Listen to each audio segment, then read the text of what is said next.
ഇപ്പൊ എന്ത് പ്രശ്നം വന്നാലും, അതായത് ഡ്രഗ്സ്, ക്രൈം, ലവ് ഫെയിലിയർ, എന്ത് തേങ്ങാക്കൊല വന്നാലും അവസാനം എല്ലാവരും വിരൽ ചൂണ്ടുന്ന ഒരു പോയിന്റിലോട്ടാ ഈ ജനറേഷന്റെ കുഴപ്പമാണ്.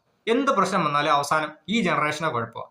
ബ്രോ സീരിയസ്ലി ഇതിന്റെ അർത്ഥം എന്തോന്ന്, ഇതിന്റെ ലോജിക്ക് എന്തോന്ന് ഇപ്പോഴും എനിക്ക് പിടികിട്ടുന്നില്ല. 10, 100, 1000 പേര് ചെയ്യുന്ന ഈ ഒരു തെണ്ടിത്തരത്തിന് ഈ ഒരു ജനറേഷൻ മൊത്തത്തിൽ പഠിക്കുന്ന ഒരു കാര്യമില്ല. പല യൂട്യൂബേഴ്സും പല ഇൻസ്റ്റാഗ്രാം ഇൻഫ്ലുവൻസേഴ്സും വെറുതെ ഒരു കാര്യമില്ലാതെ ഈ ഒരു ജനറേഷൻ മൊത്തത്തിൽ പഠിച്ച് വീഡിയോ ചെയ്യുന്നുണ്ട്. 90s കിഡ്സ്, 2K കിഡ്സ്, തേങ്ങാക്കൊല, മാങ്ങാക്കൊല, കണ്ടന്റ് ക്ഷാമം കൊണ്ടായിരിക്കാം. എന്ന് വെച്ച് കഴിഞ്ഞാൽ ഈ ഒരു ജനറേഷനെ മൊത്തത്തിൽ അടിച്ചാക്ഷേപിക്കുന്ന ഒരു പരിപാടിയാണ് ഇപ്പൊ ഈ നടന്നുകൊണ്ടിരിക്കുന്നത്. നാട്ടിൽ തന്നെ അതിന്റെ ഒരു ദൂഷ്യഫലങ്ങൾ ഇപ്പോഴും അനുഭവിച്ചുകൊണ്ടിരിക്കുന്നുണ്ട്. ഞാൻ നേരത്തെ ഒരു വീഡിയോ പറഞ്ഞിട്ടുണ്ടായിരുന്നു. ഞാൻ എന്റെ ചെവി കൊണ്ട് കേട്ടൊരു കാര്യമാണ്. ഞാൻ ചായ കുടിക്കാനോടെ കടയിൽ പോയപ്പോൾ ഒരു കളവൻ എവിടെ ഇരുന്ന് പറയുക, ഇപ്പോഴത്തെ പിള്ളേരുടെ പറയാൻ പറ്റത്തില്ല, ഇവനൊക്കെ പള്ളക്ക് കറ്റി കയറ്റുന്ന മൈൻഡ്. ബ്രോ സീരിയസ്ലി എന്ന് വെച്ച് കഴിഞ്ഞാൽ ഒരാളോ 10 പേരോ ചെയ്യുന്നതിന് ഈ ഒരു ജനറേഷൻ മൊത്തത്തിൽ പറയേണ്ട കാര്യമില്ല. അത് ഇന്നസെന്റ് ആയിട്ടുള്ള ഒരുപാട് പേരെ അത് അഫക്ട് ചെയ്യും. സമൂഹത്തിൽ ഒരുപാട് പിള്ളേരെ തഴയപ്പെടും. പല പേരും പിന്നെ റൂമുകളിലേക്ക് പോകത്തേ ഉള്ളൂ. ക്രൈം റേറ്റ് വീണ്ടും കൂടത്തേ ഉള്ളൂ. അത് ആദ്യം മനസ്സിലാക്കുക. എനിക്ക് തന്നെ ഒരു തേപ്പ് കിട്ടിയപ്പോൾ എൻ്റെ ഒരു ബ്രോ എനിക്ക് മെസ്സേജ് അയച്ചു, ബ്രോ തേപ്പ് കിട്ടിയോ? ആ കിട്ടി. ഇവൻ എടുത്ത പോയാലേ പറഞ്ഞതാ, ഈ ഫക്കിങ് ജനറേഷനിൽ ജീവിക്കുന്നതിന്റെ കുഴപ്പമാണ്. ഈ ജനറേഷനിലും നല്ല ആൾക്കാരുണ്ട് ബ്രോ, അത് ആദ്യം മനസ്സിലാക്കുക. ഇപ്പോൾ റീൽസിലും എല്ലാത്തിലും ട്രെൻഡിങ് ആയിട്ട് നിൽക്കുന്ന ഒരു സംഭവമുണ്ട്.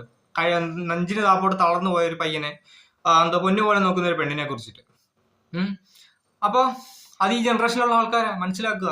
അതുപോലെ 100 പേര് ഇപ്പോഴും ഉണ്ട്. നമ്മൾ ഇത് റീൽസിൽ കണ്ടോണ്ട് അറിഞ്ഞതേ ഉള്ളൂ. കാണാത്ത ഒരുപാട് പേരുണ്ട്. ഒരുപാട് നല്ല കാര്യങ്ങൾ ചെയ്യുന്ന പയ്യന്മാരുണ്ട്, പെണ്ണുങ്ങളുണ്ട്, എല്ലാവരും ഉണ്ട്. അതൊന്നും അറിയുന്നില്ലെന്നേ ഉള്ളൂ. ഈ ജനറേഷനിൽ നല്ല ആൾക്കാരുണ്ട്. 1000 പേരോ 10,000 പേരോ ചെയ്യുന്നതിൽ ഈ ഒരു ജനറേഷനെ പറയേണ്ട കാര്യമില്ല. അതാദ്യം മനസ്സിലാക്കുക.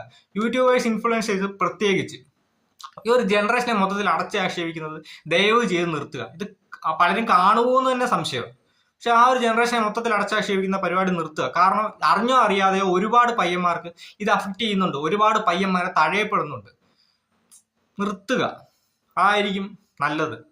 ഇഷ്ടംപോലെ വേറെ എന്തൊക്കെയോ കണ്ടന്റുകളുണ്ട്. ട്രെൻഡിങ് ആണെന്ന് വെച്ചിട്ട് ഈ ഒരു തെണ്ടിത്തരം വെറുതെ ചെയ്യാതിരിക്കുക. എന്ന് വെച്ച് കഴിഞ്ഞാൽ എനിക്ക് തേപ്പ് കിട്ടിയത് അവിടെ തെണ്ടിത്തരം കൊണ്ടായിരിക്കാം.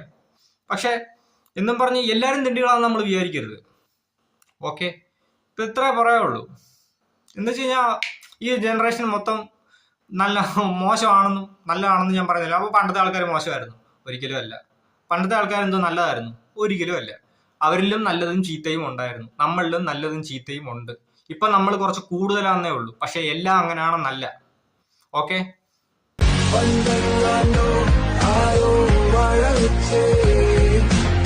വളവും